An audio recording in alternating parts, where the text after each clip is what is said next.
భూమిపై అధిక భాగంలో మహాసముద్రాలు ఆవరించి ఉన్నందున భూమి నీలంగా కనిపిస్తుంది.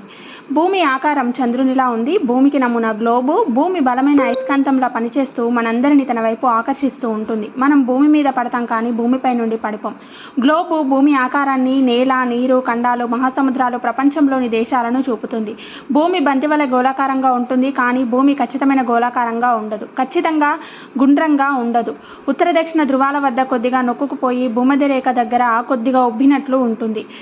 ఈ తేడా తక్కువగా ఉండటం వలన గ్లోబులు, పటాలు దీన్ని చూపవు. 600 సంవత్సరాల క్రితం వరకు చాలామంది భూమి బల్లపరుపుగా ఉందని భావించారు. క్రీస్తు శకం 1400 కాలంలో శాస్త్రవేత్తలు, నావికులు భూమి బంతి మాదిరి గుండ్రంగా ఉందని ఊహించారు.